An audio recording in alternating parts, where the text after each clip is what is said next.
এর পরের প্রশ্ন পুরুষদের মধ্য থেকে। আপনার নাম এবং পেশা? আমার নাম রাজাজি, নিউ কলেজে ফার্স্ট ইয়ারে পড়ি। আমার আর আপনার দৃষ্টিভঙ্গি একেবারে আলাদা, তাই কিন্তু আমার নিজের মতটাও আমার জানানো উচিত। আপনি বললেন কৃষ্ণের 16,000 স্ত্রী ছিল, আমরা মুসলমানরাও 4টা বিয়ে করতে পারি। এতে একথাই বলা যায় যে এই দুইটা ধর্মই একসাথে মহিলাদের অধিকার থেকে বঞ্চিত করছেন। আপনি বললেন যে হয়তো বলতে পারেন মানুষ আসলে খুব আকর্ষণীয়, তবে এটা ব্যক্তিগত দৃষ্টিভঙ্গি। আর যদি এভাবে ব্যাপারটা দেখেন, আপনাদের দেখার ভুল আছে, আপনাদের চিন্তায় ভুল আছে। সৌন্দর্যের যে ধারণা সেটাও সময়ের সাথে বদলায়। একসময় ক্লিওপেট্রা ছিল সবচেয়ে সুন্দরী, কিন্তু এখন আর তেমনটা নেই। এখন ঐশ্বরিয়া রাই হল 1 নম্বর। আর আপনি বললেন যে মূল ধর্মগ্রন্থ পড়তে, কিন্তু এতে করে কিছু উগ্রবাদী আর মৌলবাদী তৈরি হয়। আপনি যখন কোনো ধর্মে বিশ্বাস করবেন তখন নিজের অন্যায়টাকে অন্যায় মনে হবে না। আর সেটাই ঠিক সেরকমই ঘটনাই ঘটেছিল গুজরাটে। 2000 মুসলিমকে সেখানে খুন করা হয়েছে, কেউ তাদের বাঁচাতে আসেনি। কিছু কমিউনিস্ট আর ডেমোক্রেট দল এগিয়ে এসেছিল। লোকজন ধর্মীয় মূল্যবোধের উপর আস্থা হারিয়ে ফেলেছে। আর আপনাদের মতো মানুষের কাছে এই ধর্মীয় মূল্যবোধটাই সবচেয়ে বড়। এসব ধর্ম উগ্রবাদী মানুষ তৈরি করে। তাই মানুষজনকে তাদের প্রাপ্য স্বাধীনতাটা দেন, যাতে করে তারা সমাজতান্ত্রিক আন্দোলনে যোগ দিতে পারে, যেমন কমিউনিস্ট আন্দোলন। ধন্যবাদ। ভাই মনে করেন তিনি একজন কমিউনিস্ট। আপনি খুব সুন্দর প্রশ্ন করেছেন। তিনি বললেন যে যখন হিন্দুইজম অনুমতি দিচ্ছে কৃষ্ণের 16,108 জন স্ত্রী, ইসলামে বহু বিবাহ অনুমতি আছে, তাহলে হিন্দুইজম আর ইসলাম একসাথে মহিলাদের অত্যাচার করছে কেন? আপনার মত অনুযায়ী, আপনার কথা অনুযায়ী ক্লিওপেট্রা একসময় সবচেয়ে সুন্দরী ছিল, এখন আর নেই। ঐশ্বরিয়া এখন 1 নম্বর। আমার জন্য না, আপনার জন্য। আপনার কাছে যা সুন্দর আমার কাছে নাও হতে পারে, আপনার সঙ্গে একমত। এটা দৃষ্টিভঙ্গির ব্যাপার। আমি একমত, ঐশ্বরিয়া রায় আপনার জন্য 1 নম্বর হতে পারে, আমার জন্য না। তাহলে বুঝতে পারছেন এক এক জায়গার নিয়ম হচ্ছে এক এক রকম। আমি উদাহরণ দিয়েছি, আমেরিকায় যেটা ভদ্রতা সেটা এখানে অভদ্রতা, আমেরিকায় যেটা অভদ্রতা সেটা এখানে ভদ্রতা। এটাকে ঠিক করবে? আপনার কথা মানলাম। আপনি যদি ভাবেন একাধিক স্ত্রীর অর্থ মহিলাদের অত্যাচার করা, তাহলে লক্ষ লক্ষ মহিলাদের দায়িত্ব কে নেবে? আপনি। তাদের কে দেখবে? আপনার কমিউনিস্ট আন্দোলন দেখবে? আল্লাহ মানুষ জাতির সমস্যার সমাধান দিয়েছেন এই পবিত্র কোরআনে। সেই সমাধানটা আপনি হজম করতে পারছেন না। আমি আপনাকে একটা প্রশ্ন করছি, বর্তমানে পুরুষের চাইতে মহিলা কয়েক লক্ষ জন বেশি, কে তাদের দায়িত্ব নেবে? কে? যদি প্রত্যেক মাসে তাদের সাহায্য করেন, সেই সাহায্যটাই আসলে যথেষ্ট নয়। পুরুষ আর মহিলার প্রাকৃতিক নিয়মে কিছু জৈবিক চাহিদা থাকে। আল্লাহ কোরআনে বলছেন, সূরা রুমের 21 নম্বর আয়াতে উল্লেখ আছে, আল্লাহ তোমাদের হৃদয়ে ভালোবাসা আর দয়া সৃষ্টি করেছেন। আমি একজন ডাক্তার হিসেবে বলছি, একজন মহিলা সারা জীবন কুমারী থাকতে পারে না, এটা অসম্ভব। আপনি এখন কি করবেন? এদের কি হবে? এরা পতিত হবে। আপনার কমিউনিস্ট এদের কি করতে পারবে? এর সমাধান কি? কোনো সমাধান নেই। আল্লাহ আমাদের এই সমস্যার সমাধান দিয়েছেন, সেই সমাধানটা হজম করতে পারছেন না। তাহলে এখানে সমস্যাটা হলো সমাধান পছন্দ হচ্ছে না, আপনি সমাধান দেন। এর চেয়ে ভালো সমাধান কি দিতে পারেন? ইসলামে একাধিক বিয়ে করাটা আবশ্যিক নয়, 4টা বিয়ে করা আবশ্যিক নয়। আমি এমন কোন ইন্ডিয়ান মুসলিমকে চিনি না যার 4টা স্ত্রী, কাউকে চিনি না। অন্যান্য কিছু বিদেশি মুসলিম আছেন। আপনাকে বুঝতে হবে ভাই, এটাই হলো সমাধান। সব পুরুষই একাধিক বিয়ে করতে পারে না, সবাই করতে পারে না। তবে কিছু মানুষ স্ত্রীদের সুবিচার করতে পারে, আল্লাহ তাদের অনুমতি দিয়েছেন। তারা যদি সুবিচার করতে পারে, আপনার সমস্যা কোথায়? কোথায় মহিলাদের অত্যাচার করছি? আমরা তাদের সম্মান করছি। আপনি যে আমেরিকা তথাকথিত আধুনিক কালচারের কথা বলছেন, আর্ট কালচারের নামে তারা কি করছে? তারা মহিলাদের অসম্মান করছে। আপনি যে নারী স্বাধীনতার কথা বলছেন, সেটা আসলে স্বাধীনতার নামে শরীরকে শোষণ করছে, সম্মানের অবমাননা করছে আর আত্মাকে বঞ্চিত করছে। পশ্চিমা সমাজ আসলে মহিলাদের অধিকার দেওয়ার কথা বলে তাদের নামিয়ে দিচ্ছে উপপত্নীর স্তরে, রক্ষিতার স্তরে। তারা সমাজের প্রজাপতি, যারা আর্ট কালচারের পর্দার পেছনে থাকে। আর্ট আর কালচারের নামে ঐশ্বরিয়া রায়, সে আবার কে? মডেলিং, তাই তো? ঠিক না? এখানে আপনাকে সঠিকভাবে চিন্তা করতে হবে। আমরা মাকে বিক্রি করতে চাই না, আমরা বোনকে বিক্রি করতে চাই না। আপনি চাইলে তা করেন। একটা অ্যাডের কথা শুনেছিলাম, আগের লেকচারে আমি বলেছিলাম BMW। এক লোক বলছিল খুব বিখ্যাত অ্যাড, BMW নাম শুনেছেন? খুব দামি গাড়ি, মার্সিডিজ বেঞ্চের সঙ্গে কম্পিটিশন করে। সেই অ্যাডে বিকিনি পরা একটা মেয়ে গাড়ির সামনে দাঁড়িয়ে আছে, এখনই চালানো শুরু করুন। মেয়েটাকে না গাড়িটাকে? আপনারা কি করছেন? কমিউনিজমের কথা বলে, মহিলাদের অধিকারের কথা বলে আপনাদের মা বোনকে বিক্রি করছেন, আপনাদের মা বোনকে বিক্রি করছেন। আমরা মুসলিমরা এটা করতে চাই না, আমরা এটা করতে চাই না।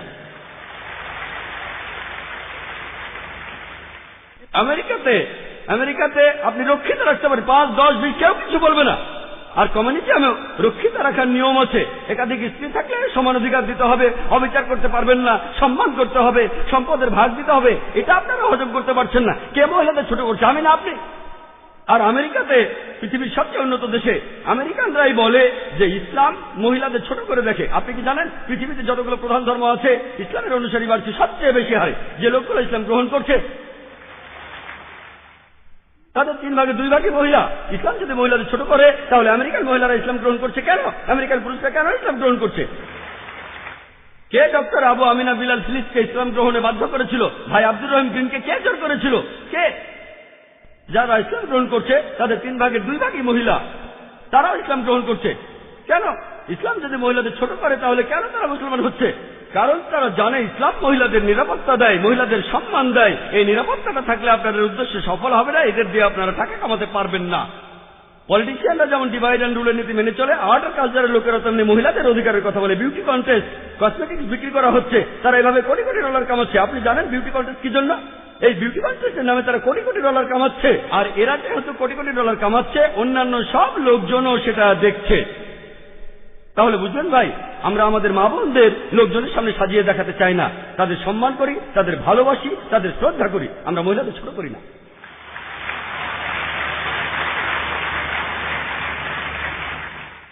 একজন অমুসলিম বোন। জি, আমার আগের প্রশ্নের উত্তরে আপনার যুক্তি আর পরিসংখ্যানটা শুনলাম, কিন্তু আমি একটা ব্যাপার পরিষ্কার করতে চাই। সম্ভবত আগের দিনগুলোতে যুদ্ধ হলে পুরুষরাই যুদ্ধের ময়দানে যেত, পরিবারের হয়ে উপার্জন করত, কিন্তু এখন সময় বদলেছে আর সম্ভবত ভবিষ্যতে এই পরিস্থিতি আরো বদলাবে। মহিলারা যুদ্ধে যাবে, এখনকার দিনে মহিলারা চাকরি বাকরি করছে, আর হতে পারে মহিলাদের মৃত্যুর হার আরো বাড়বে। আর সেরকম সময়ে আসলে তখন কি একথা বলা যাবে যে হ্যাঁ, পুরুষ মানুষের মাত্র একজন স্ত্রী থাকা উচিত? এই ধর্মগুলো আসলে পৃথিবীর মানুষের জন্য, ঈশ্বরের জন্য না। বোন, আপনি খুব ভালো প্রশ্ন করেছেন। আগেকার দিনে যুদ্ধের সময় বেশি পুরুষ মারা যেত, আমি আপনার সাথে একমত। এখন সময় বদলে গেছে, কিন্তু তারপরে এখনো যুদ্ধে পুরুষই বেশি মারা যায়। গালফ ওয়ারে বেশি পুরুষ মারা গেছে, আফগানিস্তানে পুরুষ মারা গেছে বেশি, ভিয়েতনাম যুদ্ধে বেশি পুরুষ মারা গেছে। তবে আগেকার দিনে যত বেশি মারা যেত, এখন তত বেশি মারা যায় না, আমি একমত। এখনকার দিনে আমি বলেছি, ধূমপানে যে মানুষগুলো মারা যায় তাদের বেশিরভাগই হলো পুরুষ। মদ খেয়ে যারা মারা যাচ্ছে তাদের বেশিরভাগই পুরুষ। অ্যাক্সিডেন্টে মারা যাচ্ছে বেশি পুরুষ। আমি আপনার সাথে একমত যে মহিলারাও এখন যুদ্ধে যাচ্ছে। আর আমেরিকাতে কি ঘটনা ঘটলো? কয়েক বছর আগে আর্মিতে মহিলা সেকশন খোলা হলো। মহিলারা আর্মিতে, তখন থেকে মহিলার আর্মিতে যেতে লাগলো। আপনি কি জানেন সেই সময়কার আমেরিকার প্রেসিডেন্ট তিনি ছিলেন বিল ক্লিন্টন। হ্যাঁ, বিল ক্লিন্টন। তিনি পার্লামেন্টে ক্ষমা চেয়েছিলেন। আপনি জানেন 96 জন মহিলা ধর্ষিত হয়েছিল তাদের সুপিরিয়রের কাছে। তিনি পার্লামেন্টের ভেতরে ক্ষমা চেয়েছিলেন। বেশিরভাগ মহিলাদের যারা যুদ্ধ করতে গিয়েছিল তাদের সুপিরিয়ররাই তাদের ধর্ষণ করেছে। যখন আপনি কাঁধে কাঁধ মিলিয়ে যুদ্ধ করবেন তখন কি হবে? এটা হলো পরিসংখ্যান, এটা হলো আমেরিকান পরিসংখ্যান। সমস্যা হলো, আমি একমত, আমি আপনার দৃষ্টিভঙ্গির সাথে একমত। আপনার প্রশ্নটা নিষ্পাপ, কারণ আপনি পরিসংখ্যানটা জানেন না। আপনি কি জানেন? আমি জানি মহিলারা এখন চাকরি করছে আমেরিকাতে। জানেন আমেরিকাতে প্রত্যেক দিন 1996 সালের পরিসংখ্যান অনুযায়ী ডিপার্টমেন্ট অফ জাস্টিস বলছে প্রত্যেক দিন 2730 জন মহিলা ধর্ষিত হয়েছে। প্রতি 32 সেকেন্ডে একজন মহিলা ধর্ষিত হচ্ছে। আমরা গত 3 ঘন্টা ধরে এই অডিটোরিয়ামে আছি। গত 3 ঘন্টায় 300-এরও বেশি মহিলা আমেরিকাতে ধর্ষিত হয়েছে যখন আমরা এখানে। এখন ইসলাম মহিলাদের কাজ করার বিরুদ্ধে নয়, ইসলাম মহিলাদের কাজ করতে বাধা দেয় না। তবে ইসলামে আয় উপার্জনের দায়িত্বটা হলো পুরুষের। মহিলা কাজ করলে ভদ্রোচিত কাজ করতে পারে, এমন কাজ না যে মডেলিং, নাচা, গান গাওয়া অথবা পুরুষদের সাথে মেলামেশা করা। মহিলাদের কাজ করার অনুমতি আছে বোন, কিন্তু যে কাজগুলো অসম্মানজনক সেখানে সম্ভাবনাটাই বেশি যে আপনাকে ছোট করা হবে, অবিচার হবে। কিছু বলতে চান আপনি? আমি মহিলাদের অসম্মানজনক কাজের কথা বলছি না, আমি ভালো কাজের কথাই বলছি। যেমন গাড়ি চালানো। পৃথিবীতে এখন মহিলা গাড়ি চালকের সংখ্যা বাড়ছে। ধরেন আমরা ভবিষ্যতের অবস্থা অনুমান করে নিলাম যে মহিলারা বাইরে বেশি কাজ করছে, তাদের মৃত্যু হার বেড়ে গেছে। সেরকম সময়ে কি এমন ধর্মের প্রবর্তন করতে পারি যেখানে পুরুষের মাত্র একটাই স্ত্রী থাকবে? আমি বর্তমান সময়ের প্রেক্ষাপট নিয়ে বলছি না, সব ধর্মের কথাই বলছি। আমার প্রশ্নটা হলো, সময় বদলানোর সাথে সাথে আমরা কি আমাদের ধর্মটাকেও বদলে নিতে পারি? বোন একটা সুন্দর প্রশ্ন করেছেন যে সময় বদলানোর সাথে সাথে ধর্মকে বদলাতে পারে কিনা। যদি ধর্মটা নিখুঁত না হয়ে থাকে তাহলে পরিবর্তনের প্রয়োজন আছে, কিন্তু নিখুঁত হয়ে থাকলে পরিবর্তনের কোনো প্রয়োজন নেই। তাহলে ধর্মের ভেতরে যদি সমস্যা থাকে, সেজন্যই আমি বলেছি মাত্র একটা ভুল বের করে দেখেন। আপনি বলছেন যদি এমনটা হয়, যদি এমনটা হয় 100 বছর পরে যদি মহিলারা বেশি বেশি কাজ করে তাদের মৃত্যুর হার বেড়ে যায়, যদি পৃথিবীতে মহিলার সংখ্যা কমে যায়, অনেকগুলো যদি বোন, সৃষ্টিকর্তা ভবিষ্যতের কথা ভালো জানেন, আপনি আমি জানি না। সৃষ্টিকর্তাই ভালো জানেন। তিনি বলেছেন যে একজন পুরুষ একাধিক বিয়ে করতে পারে, আবশ্যিক নয়। যদি আপনার কথা মেনে নেই, যদি আপনার কথা মেনেও নেই মহিলাদের সংখ্যা সমান হয়ে যাবে, মুসলিম পুরুষরা যে একাধিক বিয়ে করবে এটা আবশ্যিক না। আমার মাত্র একজন স্ত্রী, আমার স্ত্রী মাত্র একজনের, আমি তাকে নিয়েই সন্তুষ্ট, আর বিয়ে করতেও চাই না। এটা কোনো সমস্যা না। কেউ যদি করতে চান তাতেও কোনো সমস্যা নেই। বিয়ে করতে চাইলে করবেন, না চাইলে করবেন না। তবে একাধিক বিয়ে করলে তাদের সাথে সুবিচার করতে হবে। বোন, আমাদের সৃষ্টিকর্তা মহান ঈশ্বর, তিনি ভবিষ্যৎ জানেন। যেমন ডাক্তাররা বলেন সায়ানাইড খাবেন না, কিন্তু ধরুন সায়ানাইড আমার কোনো ক্ষতি হয় না। উদাহরণ দিচ্ছি, ডাক্তার জানে, কিন্তু ডাক্তাররা মানুষ, তারও ভুল হতে পারে। মহান সৃষ্টিকর্তা তো সবার উপরে বড় ডাক্তার, তিনি সবচেয়ে বড় ডাক্তার, তিনি আমাদের প্রয়োজনটা জানেন। সেজন্য আমি বলছি, এখন আপনি কোরআনের একটা ভুল দেখান, আগামীকাল হয়তো একটা কিছু হবে, সেদিন ইনশাআল্লাহ আপনি আমাকে প্রশ্ন করবেন আর আমিও আপনাকে উত্তর দেব। আমার নাম শ্রীরাম, আমি একজন ইঞ্জিনিয়ারিং গ্র্যাজুয়েট। আমি আপনাকে একটা প্রশ্ন করতে চাই। আপনি বললেন যে দশরথের 3 জন স্ত্রী ছিল, আর আমরা রামায়ণপুরে এটা জেনেছি যে দশরথ তার স্ত্রীদের সমানভাবে দেখতে গিয়ে নিজের জীবনটাই হারিয়েছিল। আপনি হয়তো এখানে বলতে পারেন যে এটা আল্লাহর একটা পরীক্ষা। এখন এই স্ত্রীদের কি হবে? কারণ দুর্ভোগটা পোহাচ্ছে তারাই। যখন স্বামী দায়িত্ব পালনে ব্যর্থ হয় তখন স্ত্রীদের দায়িত্ব কে নেবে? আর এই মহিলাদের তখন কি হবে? আর এটা কি ঠিক? ভাই, আপনি প্রশ্ন করলেন যে দশরথের 3 জন স্ত্রী ছিল, সবাইকে সমান অধিকার দেয়, স্ত্রীরাই কষ্ট পেয়েছিল। তিনি এই কথাটাই বললেন, এটা একটা পরীক্ষা। কোরআন বলছে কষ্টটা একটা পরীক্ষা। যখন ছাত্র ছিলাম, যখন আমি ডাক্তারি পড়ছিলাম, ঘাম ছুটে গিয়েছিল, আমার ঘাম ছুটে গিয়েছিল। বিশ্বাস করেন, যদি আপনি আমাকে 10 লাখ টাকাও দেন, আমি আর MBBS পরীক্ষা দিতে যাব না। ঘাম ছুটে গিয়েছিল পাস করতে গিয়ে। তাহলে এই কষ্ট সবই পরীক্ষা, এটা একটা পরীক্ষা। তাহলে আমরা বুঝতে পারছি তার জন্য একটা পরীক্ষা। যদি সেই মহিলা ভালো স্ত্রীর মতো আচরণ করে আর ঈশ্বরের নির্দেশগুলো মেনে চলে, স্ত্রীর কর্তব্যগুলো পালন করে, তার স্বামী যদি দায়িত্ব পালন না করে, মহিলা পরীক্ষা পাস করবে আর স্বামী এই পরীক্ষা ফেল করতে পারে, তাহলে ভাই এই জীবনটা একটা ক্ষুদ্র অংশ। গড়ে একজন মানুষ 50 বছর পর্যন্ত বাঁচে, অথবা 40 বছর, কেউ 20 বছরে মারা যায়, আবার কেউ 80 বছরে। মানুষের এই গড় আয়ু 40 থেকে 60 বছর, কিন্তু পরকালের তুলনায় এই জীবন 0.00000 খুবই ক্ষুদ্র একটা অংশ। যদি আপনাকে বলি যে পরকালের তুলনায় ক্ষুদ্র এই ছোট্ট জীবনটাতে আপনাকে কষ্ট দেব, পরকালে আপনি যা চান তাই পাবেন, আপনি বলবেন কোনো সমস্যা নেই, আমাকে কি করতে হবে, আমাকে কষ্ট দেন, পরকালে আমি যা যাবো তাই পাবো। তাহলে বুদ্ধিমান লোক বলবে এই কষ্ট, এই বিপদে কোনো সমস্যা নেই। পরীক্ষার আগের রাতে যেমন আমাদের ঘাম ছুটে যায়, তখন আমাদের ঘুমও হয় না। কেন?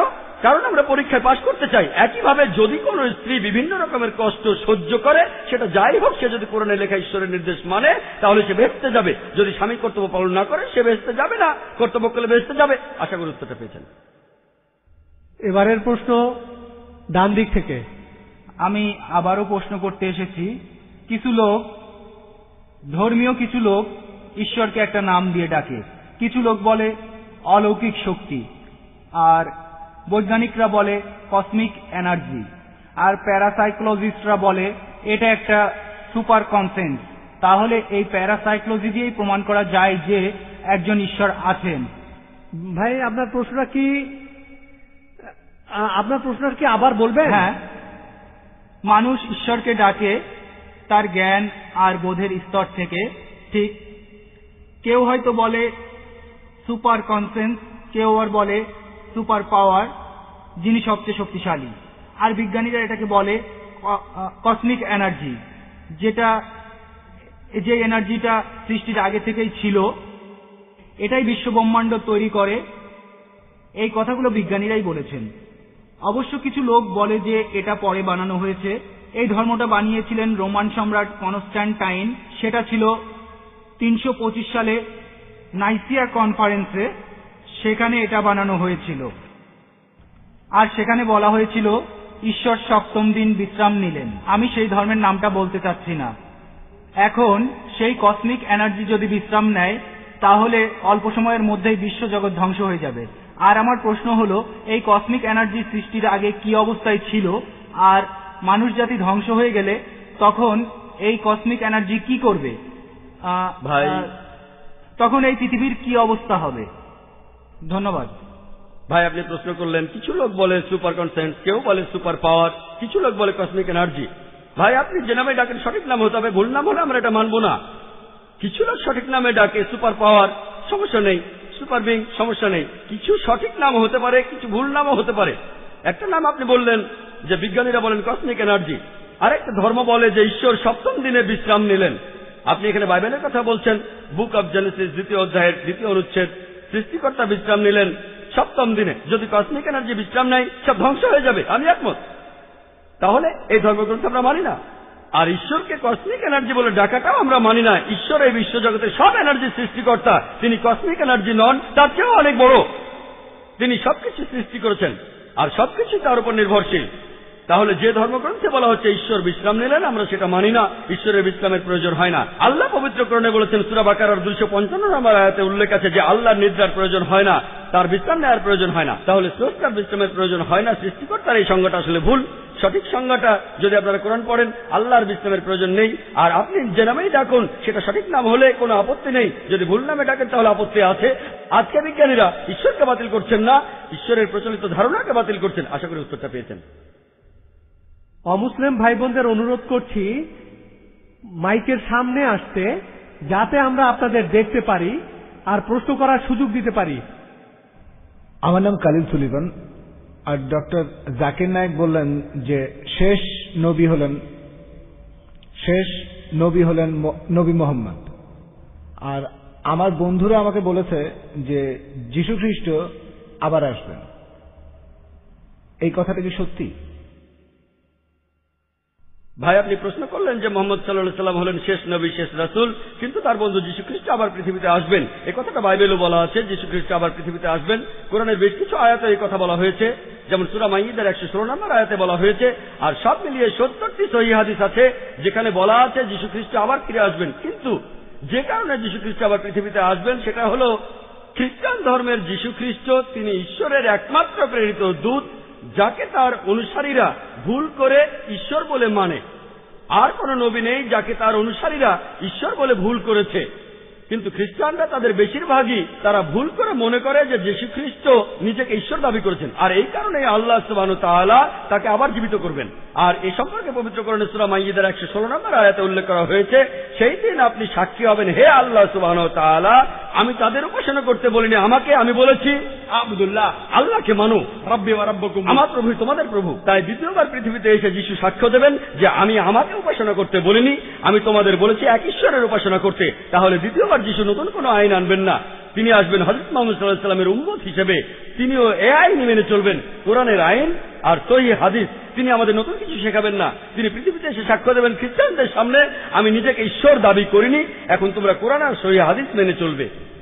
আপনি বললেন যে শেষ নবী হলেন নবী মোহাম্মদ, আর তারপর যীশু আবার। হ্যাঁ, ঠিক। দ্বিতীয়বার তিনি নতুন নির্দেশ আনবেন না। রাসূল মানে যিনি কিছু নির্দেশ পান, তিনি দ্বিতীয়বার রাসূল হিসেবে আসবেন না।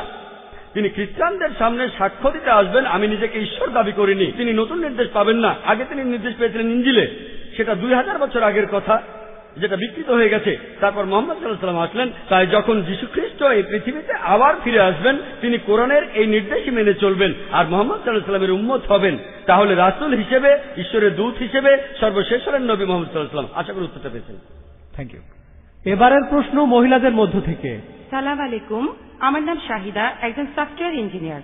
আমি আমার বিয়ের সময় মুসলমান হয়েছি। আমার প্রশ্ন একটাই, সেটা মানবতা নিয়ে, বিষয়টা মানবতার শান্তি নিয়ে। আমার প্রশ্নটা হলো, ইসলাম ধর্ম বা কোরআনের কোথাও অঙ্গ প্রত্যঙ্গ দান করার কোনো অনুমতি দেয়া আছে কিনা? যদি অনুমতি না দেয়া থাকে তাহলে কেন সেটা করা হয়েছে, এ সম্পর্কে কিছু বলবেন? বোন, আপনি প্রশ্ন করলেন কোরআনে কোথাও উল্লেখ আছে কিনা যে অঙ্গ প্রত্যঙ্গ দান করা যাবে কিনা। পবিত্র কোরআন বা সহিহ হাদিসে কোথাও অঙ্গ প্রত্যঙ্গ দান করার ব্যাপারে কিছু উল্লেখ নেই। তবে মুসলিম পণ্ডিতরা একসঙ্গে বসে অনেকগুলো কনফারেন্স করেছেন মক্কায়, রিয়াদে, মালয়েশিয়ায়, আর বিশেষজ্ঞরা একমত হয়েছেন যে অঙ্গ প্রত্যঙ্গ দান করা বা সংযোজনের অনুমতি আছে যদি 3টি শর্ত পূরণ করা হয়। 1 নম্বর, যে অঙ্গ দান করছে তার যেন কোনো বড় ক্ষতি না হয়। আমি হার্ট নিতে পারবো না, আমার হার্ট দান করলে আমি মারা যাব। ডাক্তাররা বলেন আমার 2টো কিডনি আছে, সেখানে একটাই যথেষ্ট। ধরুন আমার মার 2টো কিডনি নষ্ট, তাকে একটা কিডনি দিতে পারি, তাহলে তিনিও বাঁচবেন, আমিও বেঁচে থাকবো। তাহলে 1 নম্বর পয়েন্ট, যে অঙ্গ দান করবে তার যেন বড় কোনো ক্ষতি না হয়। 2 নম্বর পয়েন্ট, যার শরীরে অঙ্গ সংযোজন হবে তার জন্য এটা খুবই উপকারী হবে। 3 নম্বর পয়েন্ট, কোন রকম টাকা পয়সার জন্য অঙ্গ দান করা যাবে না, কেউ কিডনি বেচতে পারবেন না। এই 3টা শর্ত পূরণ হলে বিশেষজ্ঞরা বলেন এই নিয়মে অঙ্গ প্রত্যঙ্গ দান করা যাবে, অঙ্গ সংযোজনের অনুমতি আছে। আশা করি উত্তরটা পেয়েছেন। প্লিজ প্রশ্নটা করুন। হ্যাঁ, আমার নাম অমরেশ। আমার একটা প্রশ্ন আছে। আপনার মতে ঈশ্বর কেন আমাদের সৃষ্টি করেছেন? ঈশ্বর কি আমাদের এই পৃথিবীতে পরীক্ষার জন্য পাঠিয়েছেন যাতে করে তিনি বিচার করতে পারেন বেহেশতে যাব না দোজখে? ভাই, আপনি প্রশ্ন করলেন ঈশ্বর আমাদের বানালেন কেন। আমি একটা লেকচার দিয়েছিলাম সৃষ্টির উদ্দেশ্য নিয়ে প্রায় 1 ঘন্টা ধরে।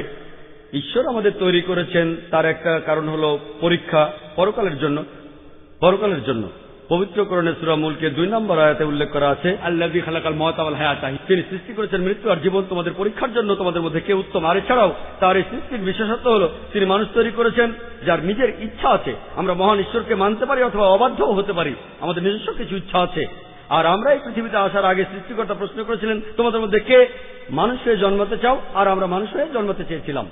আপনি আর আমি পৃথিবীতে জন্মানোর আগে আমরাই মানুষ হতে চেয়েছিলাম, আর সেজন্য সর্বশক্তিমান ঈশ্বর আমাদের কিছু ইচ্ছা শক্তি দিয়েছেন। এখন এই ইচ্ছা শক্তির কারণে আমরা ঈশ্বরকে মানতে পারি, আবার অবাধ্যও হতে পারি। ঈশ্বরকে মানলে বেহেশতে যাব, আর অবাধ্য হলে যেতে পারবো না। তাহলে এই জীবনটা পরকালের জন্য পরীক্ষা। অন্যান্য জীবজন্তু, ফেরেশতা, এদের ইচ্ছা শক্তি নেই, তারা সবসময় আল্লাহ সুবহানাহু ওয়া তাআলাকে মেনে চলে। তাই আমরা পরীক্ষা দিতে চেয়েছি, আমরা পরীক্ষা দিচ্ছি, এখন পরীক্ষা দিচ্ছি। এই পরীক্ষার উপর ভিত্তি করে আমরা আমাদের পুরস্কার বা শাস্তি পাবো। পবিত্র কোরআনে সূরা জারিয়াতে 56 নম্বর আয়াতে উল্লেখ আছে, আল্লাহ বলছেন, ওয়া মা খালাকতুল জিন্না ওয়াল ইনসা ইল্লা লিয়াবুদুন, আমি সৃষ্টি করেছি জিন ও মানুষকে শুধু আমার ইবাদত করার জন্য। তাহলে আমাদের সৃষ্টি করার একটা কারণ হলো উপাসনা, আর পরকালের জন্য পরীক্ষা। আমরা ইবাদত না করলেও আল্লাহ সুবহানাহু ওয়া তাআলার কিছু যাবে আসবে না।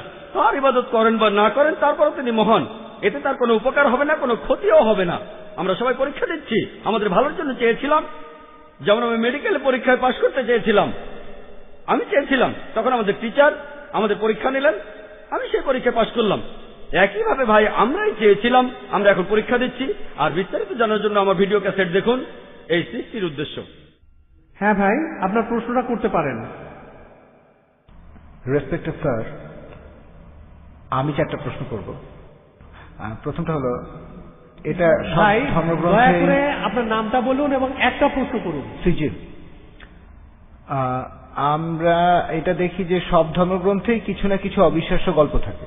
যেমন ধরেন, কোরআনে আছে যে আবাবিল পাখিরা যুদ্ধক্ষেত্রে শত্রুদের উপরে পাথর ফেলছে, আর এইসব গল্প, এই গল্পগুলো বিশ্বাস করা বেশ শক্ত।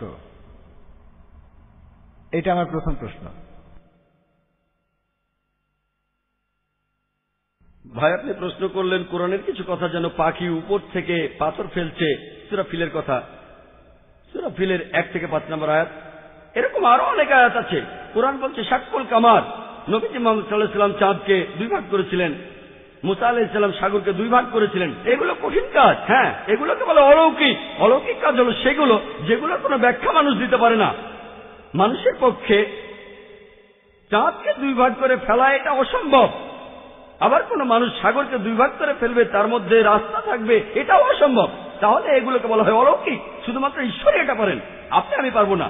আমরা এই কাজের ব্যাখ্যা দিতে পারবো না। আমরা শুধু একটা উপায় এটা প্রমাণ করতে পারি, যদি সেই সময়ে ফিরে যাই। এখানে বর্তমান থেকে আমরা অতীতে যেতে পারবো না। 3000 বা 4000 বছর আগে গিয়ে আমরা দেখতে পারবো না মুসা আলাইহিস সালাম সাগরকে ভাগ করেছিলেন কিনা। তাহলে কি করব? এই অলৌকিক গুলো আমরা অতীতে গিয়ে পরীক্ষা করতে পারছি না। কিন্তু পবিত্র কোরআনে এমন অনেক কথাই আছে যেগুলো এখন সত্যি প্রমাণিত হয়েছে। যেমন ধরুন, কোরআন বলছে বিজ্ঞান নিয়ে কথা, বিগ ব্যাং সম্পর্কে। কোরআন বলছে চাঁদের আলো তার নিজস্ব আলো নয়। কোরআন বলছে পৃথিবী বর্তুলাকার। কোরআন বলছে সূর্য প্রদক্ষিণ করে। 1400 বছর আগে মানুষ ভাবতো এগুলো কোন ধরনের কথা? চাঁদের নিজের কোনো আলো নেই, পৃথিবী বর্তুলাকার, এগুলো কি সত্যি? এগুলো বিগ ব্যাং এর কথা? এখন বিজ্ঞান অনেক উন্নত হয়েছে, এখন আমরা জানি সবই সত্যি। তবে অতীতে কি হয়েছে জানার জন্য অতীতে যেতে পারবো না। আমার যুক্তি বলে কোরআনে যে কথাগুলো আছে কিছু পরীক্ষা করা যায়, কিছু পরীক্ষা করা যাবে না। আমরা অতীতে যেতে পারবো না, তাহলে এই ব্যাপারগুলো কিছুটা অপরিষ্কার। আমরা বর্তমানে যেগুলো পরীক্ষা করতে পারি সেই কথাগুলোর মধ্যে যা কিছু পরীক্ষা করতে পারি ধরেন 80% চেক করতে পারি। আমার যুক্তি বলে 80% কোরআনে যে কথাগুলো আছে পরীক্ষা করতে পারি সেগুলো একেবারে 100% সঠিক। যেগুলো আমরা চেক করতে পারি তার মধ্যে 1% ভুল নেই। যদি বলেন এমন ঘটনা ঘটেনি, শুধু অতীতে গেলেই সেটা প্রমাণ করতে পারবেন। যদি কোরআন বলে মুসা নবী সমুদ্রকে 2 ভাগ করেছিলেন, এটা ভুল সেটা প্রমাণ করতে পারবেন না, সঠিকও প্রমাণ করতে পারবেন না। অতীতে যেতে পারবেন না। আমরা 3-4 হাজার বছর আগে ফিরে যেতে পারি না। তাহলে যদি যুক্তি দিয়ে বলতে পারি এই ব্যাপারটা সত্যি হতে পারে, নাও হতে পারে, সত্যি হতে পারে, নাও হতে পারে। পাখিগুলো হয় পাথর ফেলেছিল, না হয় ফেলেনি, ঠিক? আমরা বলতে পারি ব্যাপারটা পরিষ্কার না। যদি পারমাণবিক বোমার কথা বলতেন 1000 বছর আগে, তারা কি বিশ্বাস করত? তারা বলতো পাগলের প্রলাপ, ঠিক না ভুল? কিন্তু এখন তো আমরা বিশ্বাস করি, কারণ বিজ্ঞান উন্নত হয়েছে। এখন দেখি পারমাণবিক বোমা, আণবিক বোমা। তাহলে পাখিরা পাথর ফেলতে এটা সমস্যা কোথায়? এটা খুব সোজা। পারমাণবিক বোমা আরো কঠিন। তাহলে বুঝতে পারছেন আমরা অতীতে যেতে পারবো না। আমার যুক্তি বলে যেগুলো আজকে পরীক্ষা করতে পারি, কোরআনের যে বিষয়গুলো ভালোভাবে দেখতে পারি সেগুলোর মধ্যে পুরো 100% সত্যি বলে প্রমাণিত হয়েছে। 20% আমরা পরীক্ষা করতে পারবো না, কারণ অতীতে যেতে পারবো না, ভবিষ্যতে যেতে পারি না। বেহেশত আর দোজখের অস্তিত্ব বৈজ্ঞানিকভাবে প্রমাণ করতে পারবো না। হয়তো বলবেন যে ভাই জাকির আপনি একজন ডাক্তার, কিভাবে বেহেশত দোজখ বিশ্বাস করেন? আমি বলি এটা 20% অস্বচ্ছ অংশের কথা। আমার যুক্তি বলে যখন 80% কোরআনে যতখানি আমরা চেক করতে পারি এগুলো 100% সত্যি বলে প্রমাণিত হয়েছে, সেখানে 0.1% ভুল নেই। আমার যুক্তি বলে এই 20% ইনশাআল্লাহ আল্লাহ চাইলে সেটাও সত্যি প্রমাণিত হবে। হয়তো ভবিষ্যতে বিজ্ঞান উন্নত হবে, 20 বছর 50 বছর পরে আমরা পরকালের জীবন সম্পর্কে জানতে পারবো, আমরা বেহেশত সম্পর্কে জানতে পারবো। আমার যুক্তি বলে এটা যুক্তিপূর্ণ বিশ্বাস যে কোরআনের 0.00001% ভুল প্রমাণিত হয়নি, 80% একেবারে পুরোটাই সত্যি। তাই আমার যুক্তি বলে যে ইনশাআল্লাহ বাকি 20% যেটা চেক করা যাচ্ছে না, অতীতে ফিরে গিয়ে বা ভবিষ্যতে গিয়ে ইনশাআল্লাহ সেগুলো সত্যি হবে। আশা করি উত্তরটা পেয়েছেন। এর পরের প্রশ্ন পুরুষদের মধ্য থেকে। হ্যালো, আমার নাম অশোক, আমি ইকোনমিক্স নিয়ে এমএ পড়ছি। স্যার, আমার প্রশ্নটা হলো, বর্তমান প্রেক্ষাপটে বলা যায় আমরা খুব খারাপ সময় পার করছি। আমরা সবাই শান্তি চাই, হোক জাতিগত শান্তি বা হোক ধর্মীয় শান্তি, অথবা সে যাই হোক, আমাদের আসলে শান্তি আর মানবতার প্রয়োজন। এই ধর্মের কারণেই কি পৃথিবীতে আমরা আজ এত বেশি সমস্যা দেখছি? এই ধর্মের কারণেই কি পৃথিবীতে এত বেশি যুদ্ধ আর অরাজকতা চলছে? এটা বাদেও অন্য সমস্যা আছে। আর এই ধর্ম দিয়েই কি পৃথিবীর সব সমস্যার সমাধান করা যায়? আর ধর্ম দিয়েই কি ইথিওপিয়া দুর্ভিক্ষের সমাধান করা যায়? শিশুরা না খেয়ে মারা যাচ্ছে, ধর্মই কি সবকিছুর সমাধান? ধর্ম দিয়েই কি পৃথিবীর এই সব সমস্যা সমাধান করা যাবে? এই ধর্ম দিয়েই কি আমাদের সব সমস্যাগুলোর সমাধান করা যাবে? আমার মনে হয় অন্য কোনো সমাধান আছে। ভাই খুব সুন্দর প্রশ্ন করেছেন। পৃথিবীতে এখন অনেক সমস্যা, ধর্মই কি এসবে সমাধান দেবে? ইথিওপিয়াতে অনেক মানুষ মারা যাচ্ছে, ধর্ম কি এটা সমাধান? ভাই, সত্যের ধর্মটাই এখানে সমাধান। আল্লাহ পবিত্র কোরআনে বলছেন, সূরা আল ইমরানের 19 নম্বর আয়াতে উল্লেখ আছে, ইন্নাদ-দীনা ইনদাল্লাহিল ইসলাম, একমাত্র গ্রহণযোগ্য দিন হলো আল্লাহর কাছে নিজের ইচ্ছাকে সমর্পণ করা। যদি দেশের সব লোক আল্লাহর কাছে আত্মসমর্পণ করত তাহলে ইথিওপিয়ায় কোনো সমস্যাই হতো না। আল্লাহ পবিত্র কোরআনে বলছেন, আর সহিহ হাদিসেও আছে, ইসলামের তৃতীয় স্তম্ভ হলো প্রত্যেক ধনী লোক যাদের সঞ্চয় নিসাবের তুলনায় অতিরিক্ত 25 গ্রাম স্বর্ণ, তাদের সঞ্চয়ের 2.5% দান করে দেবে। যদি সব লোক দান করত, দারিদ্র্য বলে পৃথিবীতে কিছুই থাকতো না। ইথিওপিয়াতে অবশ্যই পুরো পৃথিবীতে একটা মানুষ না খেয়ে মারা যেত না। আপনি কি জানেন পৃথিবীর সবচেয়ে 3 জন ধনী লোক, সবচেয়ে ধনী 3 জন, তাদের সম্পদের পরিমাণ 48টা গরিব দেশের জাতীয় আয়ের সমান।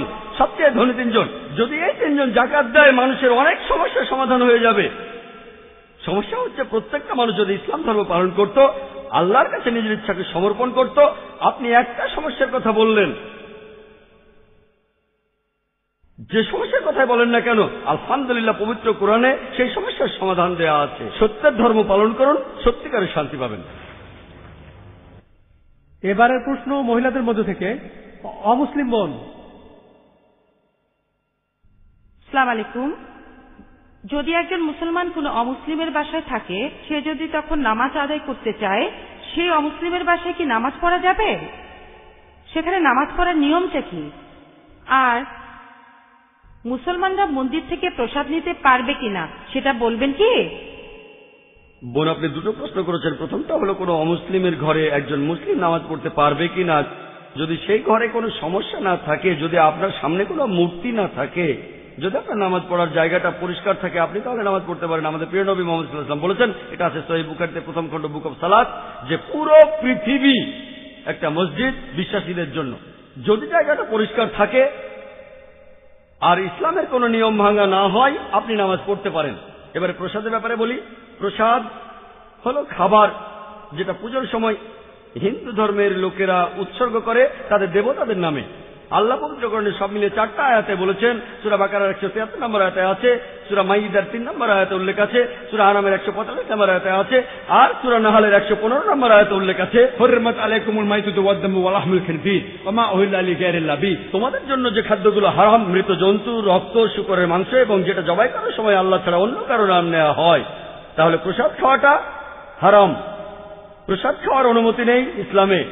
তবে অনেক মুসলমান আছেন যারা কষ্ট দিতে চান না, তাদের অমুসলিম বন্ধুদের কষ্ট দিতে চান না তাই তারা কি করেন, কিছু মুসলমান বিসমিল্লাহ বলে খেয়ে ফেলেন। পরের দিন বিসমিল্লাহ বলে মদ খাবেন, বিসমিল্লাহ বলে শুকর খাবেন। যে খাবারে আল্লাহ ছাড়া অন্য দেবতার নাম নেওয়া হয়েছে সেটা ইসলামে হারাম। এখানে আপনি কি করবেন, আমার ভিডিওটা সেট দেখতে পারেন, দাওয়া অর ডিস্ট্রাকশন। সেখানে দেখবেন কিভাবে অমুসলিমদের বোঝাবেন প্রসাদ খাওয়ার ব্যাপারে, আর কিভাবে তাদের ধর্মগ্রন্থ দিয়েই তাদেরকে বোঝাতে পারবেন। আশা করি উত্তরটা পেয়েছেন। এবারের প্রশ্ন পুরুষদের মধ্য থেকে। আমি একটা বিষয় পরিষ্কার করতে চাই, সবকিছু কি আল্লাহর পরীক্ষা? সবকিছুই কি আল্লাহর পরীক্ষা? ভাই, আপনি প্রশ্ন করেছেন সবকিছু আল্লাহর পরীক্ষা কিনা। আমাদের জীবনটাই পরীক্ষা। মাঝে মধ্যে আমরা নিজেরাই নিজেদের জন্য সমস্যা তৈরি করি, আমরা নিজেরাই নিজেদের সমস্যা তৈরি করি। এই জীবনটা আসলে পরকালের জন্য একটা পরীক্ষা। তাহলে তো ব্যাপারটা দাঁড়াচ্ছে কেউ বেহেশতে যেতে পারবে না, কারণ মানুষ মাত্রই ভুল করে। ভাই, আপনি বললেন যে কেউ তাহলে বেহেশতে যেতে পারবে না, কারণ মানুষ মাত্রই ভুল করে। আমি একমত, মানুষ ভুল করে, প্রত্যেক মানুষই ভুল করে। আর এই জন্যই নবীজি বলেছেন, আল্লাহ সুবহানাহু ওয়া তাআলার করুণা আর দয়া ছাড়া কোন লোক বেহেশতে যেতে পারবে না। আমার লেকচারে সে কথা বলেছি যে আমরা মানুষরা ভুল করি, কিন্তু আল্লাহ সেটা মাফ করে দিচ্ছেন। তিনি গাফুর, তিনি রহিম, তিনি করুণাময়, তিনি পরোপকারী, তিনি এই লোকদের মাফ করে দেন। তবে তিনি কিছু নিয়ম কানুন মেনে চলেন। আর আল্লাহ তিনি এমন কিছু বলেন না যে তুমি দেখতে ভালো তাই মাফ করে দিলাম, তুমি দেখতে খারাপ তাই মাফ করলাম না। আল্লাহ মানুষের জন্য আইন কানুনগুলো বলেছেন কোরআনে। তাই শুধু আল্লাহর করুণা পেলেই আপনি বেহেশতে যেতে পারবেন। যদি আল্লাহ আপনার সমস্যাগুলো খুঁটিয়ে খুঁটিয়ে ধরেন আর পয়েন্ট বিয়োগ করেন, সেই সাথে সবগুলো ভালো কাজে পয়েন্ট যোগ করেন, তাহলে কোনো মানুষ বেহেশতে যেতে পারবে না, এমনকি নবীজিও না। নবীজি কথা বলেছেন, এটা নবীজির হাদিস। পবিত্র কোরআন বলছে আল্লাহ আপনার ভালো কাজগুলোকে 10 দিয়ে গুণ করবেন আর খারাপ কাজগুলোকে 1 দিয়ে। আর আল্লাহ এরকমই করুণাময়, তিনি মানুষকে ক্ষমা করে দেন। তবে একটা অন্যায় তিনি ক্ষমা করবেন না। পবিত্র কোরআনে সূরা নিসার 48 নম্বর আয়াতে উল্লেখ আছে এবং সূরা নিসার 116 নম্বর আয়াতে উল্লেখ আছে যে অন্যায়টা তিনি কখনোই ক্ষমা করবেন না, সেটা হলো শিরক, আল্লাহ ছাড়া অন্য কারো উপাসনা করা। অন্য কোনো অন্যায় হয়তো তিনি ক্ষমা করতে পারেন, আর আল্লাহকে ছাড়া অন্য কোনো দেবতার উপাসনা করা, এটা হলো সবচেয়ে বড় অন্যায়। আশা করি উত্তরটা পেয়েছেন। আপনি কি আরো কিছু বলতে চান ভাই? হ্যাঁ, এখন ধরি একজন লোক সে তার সব কাজ ভালোভাবে করলো, কিন্তু সেই লোক তার 3 জন স্ত্রীকে সমানভাবে দেখলো না, সেই লোক কি তখন বেহেশতে যাবে? ভাই, আপনি প্রশ্ন করলেন যে যদি, আমি আপনার প্রশ্নটা বুঝেছি, যদি কোন লোকের 3 জন স্ত্রী থাকে আর সে সমান বিচার করতে না পারে, সে কি বেহেশতে যাবে? হ্যাঁ যাবে। কেন যেতে পারবে না? কারণ আমাদের পক্ষে পুরোপুরি নিষ্পাপ হওয়াটা খুবই কঠিন। আপনি তো বললেন সব মানুষই ভুল করে, অনেক মানুষই ভুল করে। আপনার মনেও কোনো খারাপ চিন্তা আসতে পারে, এটাও তো ভুল। তাই আপনি যদি ভুল করেন সেজন্য ক্ষমা চাইবেন। যে লোক তার স্ত্রীদের সঙ্গে সুবিচার করতে পারে না, সে যদি ক্ষমা প্রার্থনা করে আল্লাহ ক্ষমা করতে পারেন, তাকে বেহেশতে নিতে পারেন। হতে পারে সে অনেক ভালো কাজ করেছে, তাই আল্লাহ তাকে ক্ষমা করতে পারেন। এইসব নির্ভর করছে আল্লাহ সুবহানাহু ওয়া তাআলার উপর। তিনি বিচার করবেন। একজন লোক তার স্ত্রীদের প্রতি সমান বিচার করবে, তবে যদি করতে না পারে সে বেহেশতে যেতেও পারে, নাও যেতে পারে। তার পুরো জীবনের সবগুলো কাজ বিচার করে আল্লাহ সবকিছু ঠিক করবেন। সে বেহেশতে যেতেও পারে, নাও যেতে পারে। সে ক্ষমা প্রার্থনা করলে আল্লাহ তাকে ক্ষমা করতে পারেন। আশা করি উত্তরটা পেয়েছেন। হ্যাঁ ভাই, আপনি? স্যার, ইসলাম ধর্মে বিনোদনের কোন কোন বিষয়গুলোকে অনুমতি দেয়া হয়েছে? মিউজিক সম্পর্কে ইসলাম কি বলে? আর সুফিজম সম্পর্কে কি কিছু বলবেন? এটা কি ইসলামের কাঠামোর মধ্যে পড়ে নাকি পড়ে না? ভাই, আপনি হালাল বিনোদনের কথা বলছেন। বিনোদনটা আসলে আপনার দৃষ্টিভঙ্গির উপর। আপনার জন্য যেটা বিনোদন আমার জন্য নাও হতে পারে। যেমন এই অনুষ্ঠানে লোকজন বিনোদন পাচ্ছে, অনেক কিছু তারা শিখতে পারছে, এটা হালাল। তাহলে হালাল বিনোদন হলো সেই বিনোদন যেটা কোরআন আর সুন্নাহর বিপক্ষে যাবে না। কোরআন আর সহিহ হাদিসে যেগুলোকে হারাম বলা হয়েছে সেগুলো মেনে চললে বাকি সব বিনোদনই হালাল। মিউজিক সম্পর্কে নবী মুহাম্মদ সাল্লাল্লাহু আলাইহি ওয়াসাল্লামের একটা হাদিস বলছে যে ডাব বাজানো ছাড়া অন্য মিউজিক নিষিদ্ধ, শুধুমাত্র ডাব, একপাশে খোলা ড্রাম, এটা বাদে অন্য মিউজিকের অনুমতি নেই। কারণ এই মিউজিক আপনাকে আল্লাহর পথ থেকে দূরে নিয়ে যাবে। যেহেতু এটা আপনাকে আল্লাহর পথ থেকে দূরে নিয়ে যাবে, তাই এটা নিষিদ্ধ। আপনার তৃতীয় প্রশ্ন ছিল ইসলাম ধর্মে সুফিজম। সুফি একটা আরবি শব্দ যেটা এসেছে সুফ থেকে। এই মতবাদটাও আসলে পথভ্রষ্ট। আগের উত্তরগুলোতে আমি বলেছি আমাদের কোরআন এবং সুন্নাহ মানা উচিত। তাই আপনি যদি এমন কিছু মানেন যেটা কোরআন এবং সুন্নাহে উল্লেখ করা নাই, সেটা আসলে পথভ্রষ্ট। এর বেশিরভাগই পথভ্রষ্ট। আপনারা সুফিজমের যেসব মতবাদগুলো দেখেন এর বেশিরভাগই পথভ্রষ্ট। এই মতবাদটা পবিত্র কোরআন আর সুন্নাহ মেনে চলে না। কোন বিশেষজ্ঞ যদি এখানে কিছু বলেন সেটা কোরআন আর সুন্নাহর সাথে মেলাবেন, অন্য কোনো উৎস নেই। সঠিক উৎস হলো কোরআন আর সহিহ হাদিস। কোরআনের অনুবাদগুলোর মধ্যে আপনার মতে সবচেয়ে শুদ্ধ অনুবাদ কোনটা, এ ব্যাপারে বলবেন? সবচেয়ে খাঁটি ইংরেজি অনুবাদ। ভাই, আল্লাহ এখানে আরবিতে বলেছেন 100% কোনো ভুল ছাড়া। সবগুলো অনুবাদই করেছে মানুষ, আর সেখানে ভুল থাকবেই। তাই পবিত্র কোরআনে কোনো নির্ভুল অনুবাদ নেই। হ্যাঁ, তবে যে অনুবাদগুলো পাওয়া যায় আমার মতে ভালো অনুবাদটা সেগুলোর মধ্যে একটা হলো সহিহ ইন্টারন্যাশনাল। আমি ইংরেজি অনুবাদের কথা বলছি, অন্য ভাষার ব্যাপারে আপনাকে খুঁজে দেখতে হবে। আমার মতে কোরআনের একটা ভালো ইংরেজি অনুবাদ হলো সহিহ ইন্টারন্যাশনাল, যেটা ইংরেজিতে অনুবাদ করেছেন 3 জন মহিলা। তারা সবাই আসলে আমেরিকান, পশ্চিমা সভ্যতার মানুষ। তারা সবাই মুসলমান হয়েছিলেন। সহিহ ইন্টারন্যাশনাল আগে একজন ভাইকে একটা কপি দিয়েছিলাম, আর আপনি চাইলেও দেবো ইনশাআল্লাহ। লেকচার শেষে ভাই আশরাফের সাথে যোগাযোগ করুন, তিনি আপনাকে একটা কপি দেবেন, আর আপনি সেটা পড়ে দেখুন। আশা করি উত্তরটা পেয়েছেন। জি, ধন্যবাদ। আপনাকে ধন্যবাদ। এখানে একজন অমুসলিম ভাইকে দেখা যাচ্ছে। হ্যাঁ ভাই, আপনার নাম আর পেশাটা দয়া করে বলবেন? আমি শশাঙ্ক শেখর, এসেছি রাঁচি থেকে। আমি এখানে সত্যভামা কলেজে ইঞ্জিনিয়ারিং পড়ছি। স্যার, আজকের অনুষ্ঠানে আপনার লেকচার শোনার পর ইসলাম ধর্ম আর মুসলমানদের সম্পর্কে আমাদের ভুল ধারণা দূর হয়ে গেছে।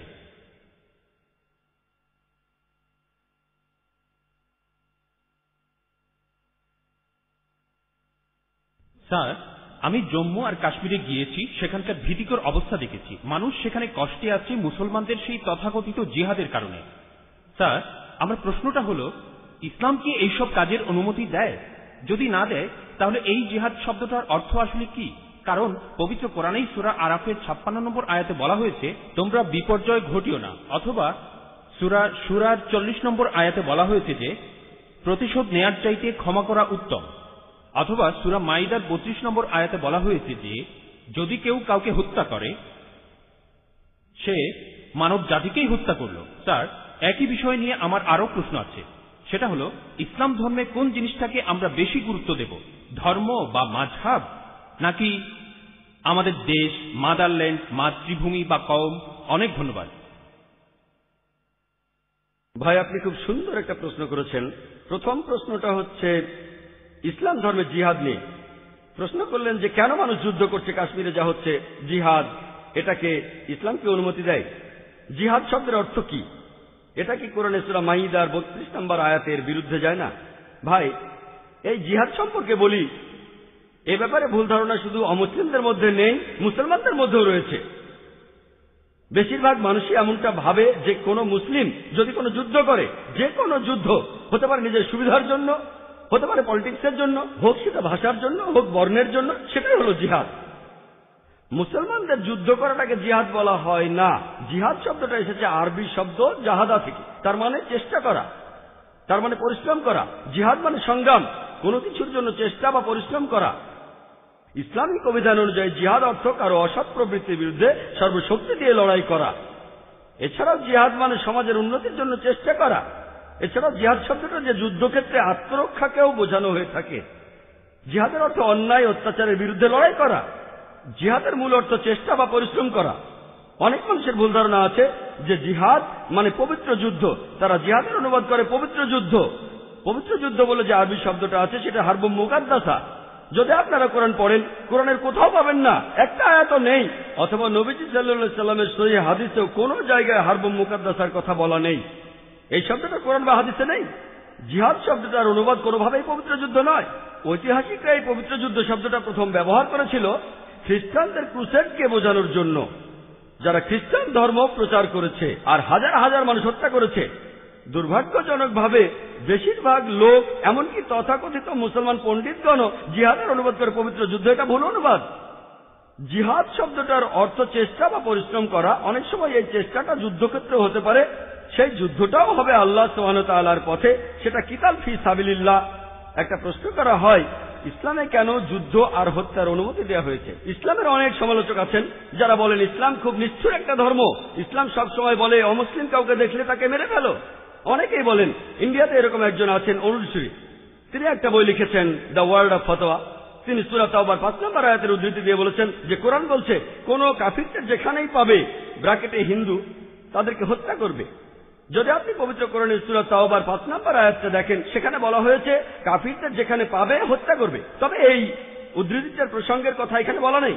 যদি আপনারা এই আয়াতটার আগের আয়াতগুলো পড়েন, সেখানে একটা শান্তি চুক্তির কথা বলা হয়েছে, মক্কার মুশরিকদের সাথে মুসলিমদের একটা শান্তি চুক্তি। পবিত্র কোরআনের সূরা তাওবার প্রথম 4টা আয়াতে মক্কার মুশরিকদের সাথে মুসলমানদের একটা শান্তি চুক্তির কথা বলা হয়েছে, আর মক্কার মুশরিকরা এই শান্তি চুক্তিটা ইচ্ছা করেই ভেঙেছিল। এরপর আল্লাহ তাআলা 5 নম্বর আয়াতটা নাজিল করলেন মুশরিকদের সম্পর্কে। সেই আয়াতে আল্লাহ মুসলিমদের বললেন সবকিছু 4 মাসের মধ্যে ঠিক করে ফেলো, না হলে যুদ্ধ ঘোষণা করো। আর যুদ্ধক্ষেত্রে আল্লাহ বলেছেন যখন শত্রুরা তোমাকে আক্রমণ করতে আসবে, তুমি শত্রুদের হত্যা করবে। এই আয়াতটা যুদ্ধক্ষেত্রের কথা বলছে। যখন শত্রুরা তোমাকে মারতে আসবে, ভয় না পেয়ে লড়াই করো। আজকের দিনে একজন আর্মি জেনারেল তার দলের সৈন্যদের মনোবল চাঙ্গা করার জন্য সেই জেনারেল বলবেন যে যখন শত্রুরা আসবে তাদের মেরে ফেলো। আর অরুণ সুরি 5 নম্বর আয়াতটা বলার পরে চলে গেছেন 7 নম্বর আয়াতে, কারণ 6 নম্বর আয়াতে উত্তরটা আছে। পবিত্র কোরআনের সূরা তাওবার 6 নম্বর আয়াতে উল্লেখ করা হয়েছে যদি কোনো কাফির তোমার কাছে আশ্রয় প্রার্থনা করে, যদি তারা শান্তি চায়, তাহলে তোমরা তাদের নিরাপদ স্থানে পৌঁছে দেবে।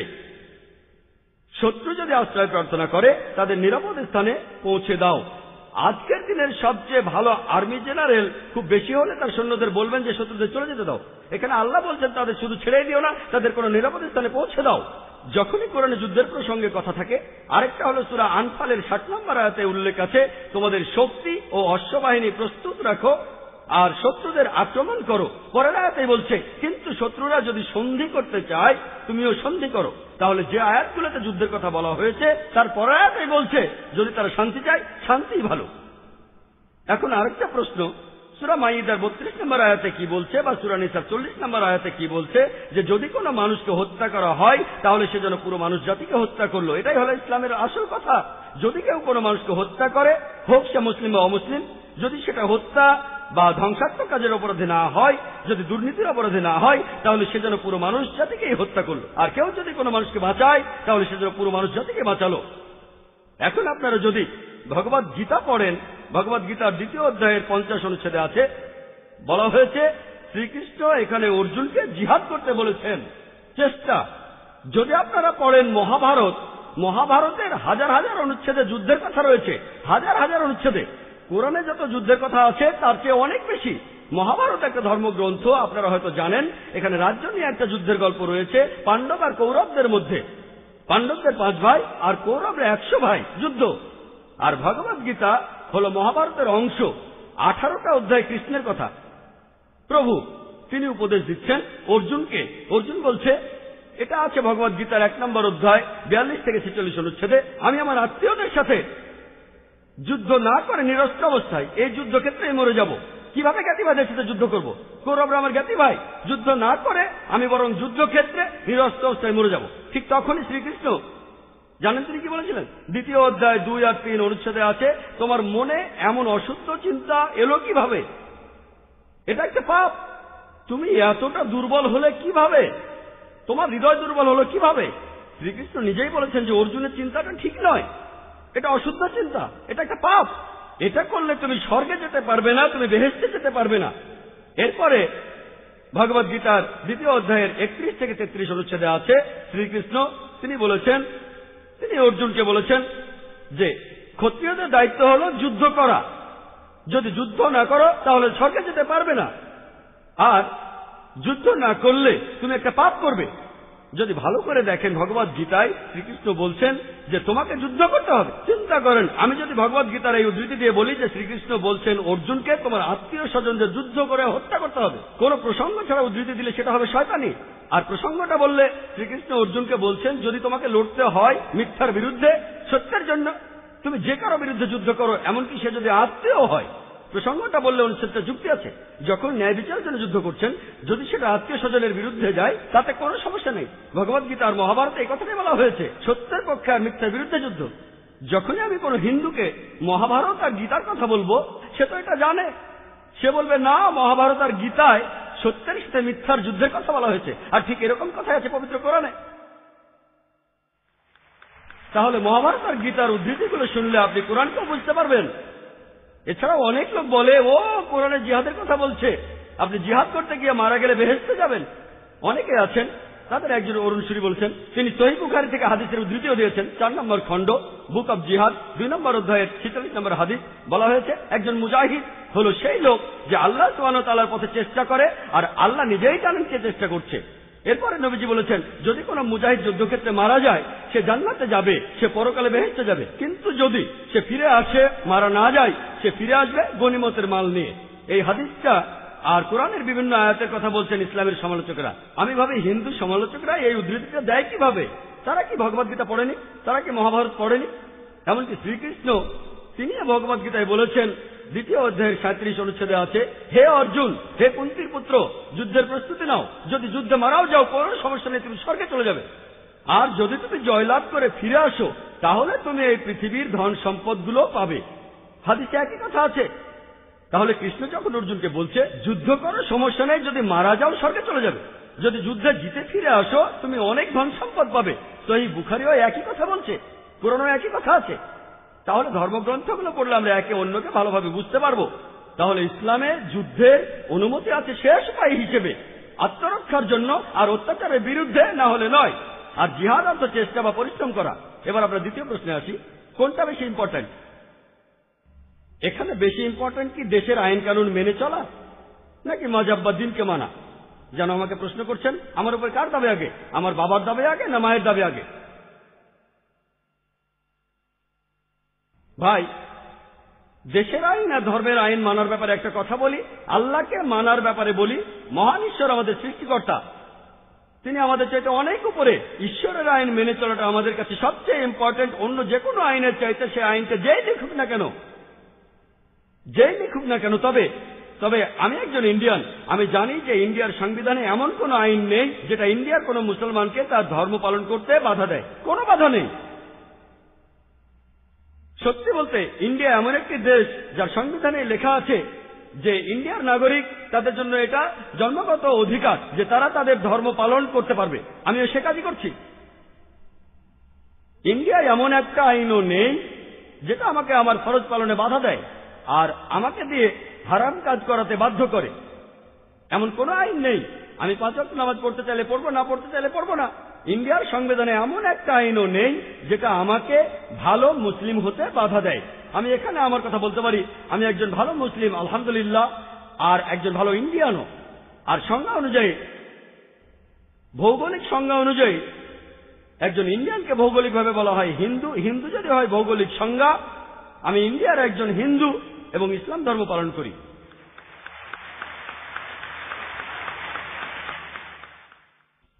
হ্যাঁ ভাই, আপনার প্রশ্নটা করেন। গুড ইভিনিং, আমার নাম শ্রীরাম, আমি একজন হিন্দু। ইসলাম ধর্ম পালন না করে আমি যদি হিন্দুইজম পালন করি বা খ্রিস্টান ধর্ম পালন করি, তাহলে কি আমার বেহেশতে যাওয়া কঠিন হবে? ভাই, আপনি খুব সুন্দর প্রশ্ন করেছেন যে ইসলাম ধর্ম পালন না করে হিন্দু বা খ্রিস্টান ধর্ম পালন করলে তখন আপনি বেহেশতে যেতে পারবেন নাকি পারবেন না। ভাই, আমি আগেও বলেছি যে পবিত্র কোরআনে সূরা আল ইমরানের 19 নম্বর আয়াতে উল্লেখ আছে, ইন্নাদ দীনা ইনদাল্লাহিল ইসলাম, আল্লাহর কাছে গ্রহণযোগ্য দিন হলো নিজের ইচ্ছাকে আল্লাহর কাছে সমর্পণ করা। যদি খ্রিস্টান শব্দটার কথা বলেন, পুরো বাইবেলে কোথাও খ্রিস্টান শব্দটা নেই। হিন্দু শব্দটা যেমন হিন্দু ধর্মগ্রন্থে নেই, তেমনি খ্রিস্টান শব্দটাও কোথাও নেই, বাইবেলের কোথাও শব্দটা নেই। খ্রিস্টান শব্দটা প্রথম ব্যবহার করা হয়েছে বুক অব অ্যাক্টসে। যারা সেই সময় যীশু খ্রিস্টের নির্দেশ মেনে চলত তাদের এই নামে ডাকা শুরু করে। অ্যান্টিওকের লোকেরা বুক অব অ্যাক্টসে সেটা দেখবেন খ্রিস্টান। খ্রিস্টান শব্দটা বাইবেলের কোথাও নেই। তাহলে যীশু খ্রিস্ট সেই সময়ে আসলে প্রচার করেছিলেন ইসলাম।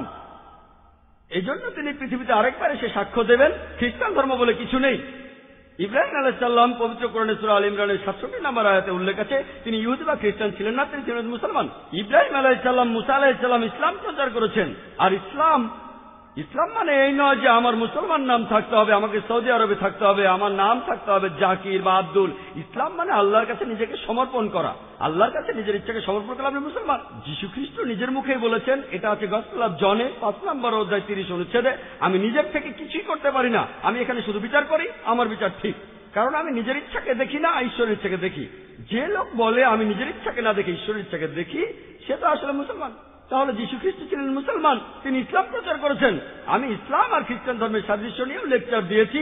আমি সেখানে দেখিয়েছি যে খ্রিস্টান ধর্ম বলছে একজন ঈশ্বরের কথা, ট্রিনিটিতে বিশ্বাস করো না, মহান ঈশ্বরের প্রতিকৃতি তৈরি করো না, ঈশ্বর কখনো জন্ম নেননি, এসব কিছুই বাইবেলে আছে।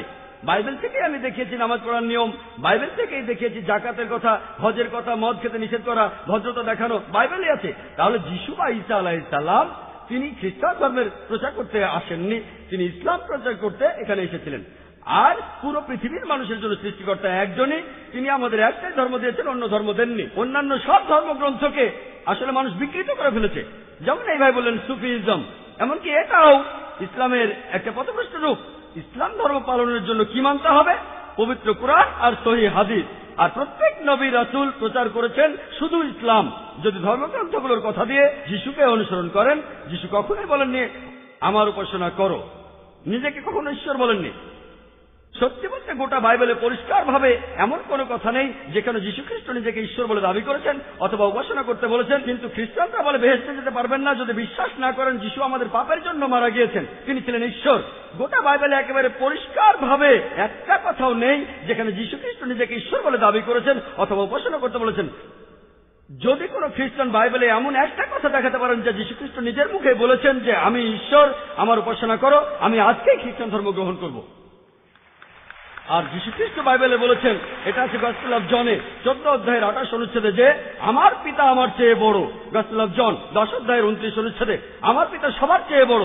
গসপেল অফ ম্যাথিউ 12 অধ্যায়ের 28 অনুচ্ছেদে আমি ঈশ্বরের আত্মার সাহায্যে শয়তানকে তাড়িয়ে দিই। গসপেল অফ লুক 11 অধ্যায়ের 20 অনুচ্ছেদে আমি ঈশ্বরের আঙ্গুলের সাহায্যে শয়তানকে তাড়িয়ে দিই। গসপেল অফ জন 5 অধ্যায়ের 30 অনুচ্ছেদে আমি নিজের থেকে কিছুই করতে পারি না, আমি এখানে বিচার করি আর আমার বিচার সঠিক হয়, কারণ আমি আমার ইচ্ছাটাকে দেখি না, আমার পিতার ইচ্ছাকে দেখি। তিনি ঈশ্বরের কাছে নিজেকে সমর্পণ করেছেন অর্থাৎ মুসলমান। এটা আছে বুক অব অ্যাক্টসে 2 নম্বর অধ্যায়ের 22 অনুচ্ছেদে যে হে ইসরায়েলবাসী, এই কথাটা শোনো, নাজারেত শহরের যিশু যে ঈশ্বরের একজন প্রেরিত দূত, তোমাদের মধ্যে ঈশ্বর তাকে দিয়ে অনেক অলৌকিক কাজ করাবেন, তোমরাও সাক্ষী থাকবে।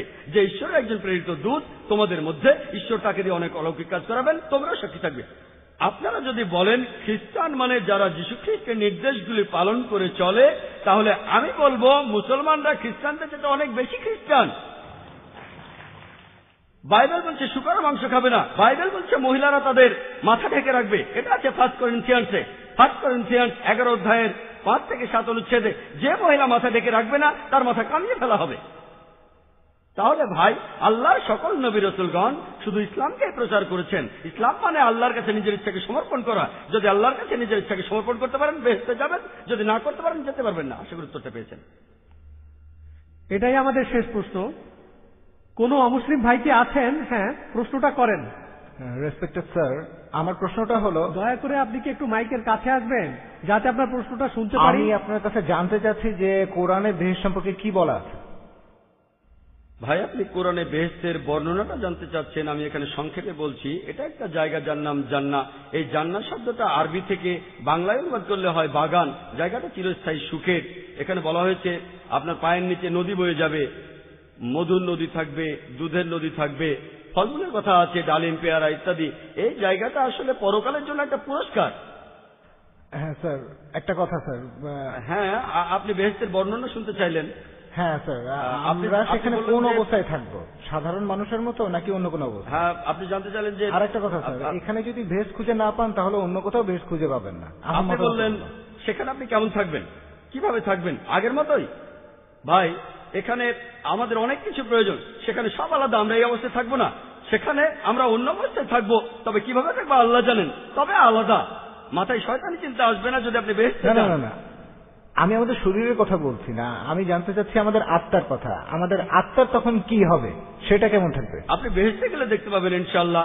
আসুন প্রার্থনা করে তাহলে আপনি আমাকে এমন একটা জায়গার কথা বলছেন যেটার কোনো বর্ণনা দিতে পারছেন। সরি, আপনি এমন জায়গার কথা বলছেন যেটা কোনো বর্ণনা নেই। ভাই, আপনি বললেন বেহেশতের বর্ণনা শুনতে চান, আমি বর্ণনা শুরু করলাম, তখন বললেন জায়গাটা না, আমাদের সেখানে কি হবে, আমাদের কি হবে, আমাদের দাড়ি থাকবে কিনা, আমরা থাকবো কিনা, আমাদের সেখানে থাকবে।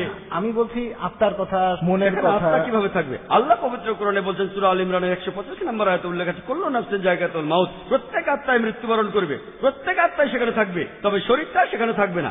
আমাদের আত্মা সেখানে উপস্থিত থাকবে, কিন্তু সেটা কোন অবস্থায় থাকবে? যেমন 80 বছরের একজন বৃদ্ধা মহিলা কোন অবস্থায় জীবিত হবেন, বৃদ্ধ না যুবতী, আল্লাহ মালুম, তবে আলাদা কিছু হবে।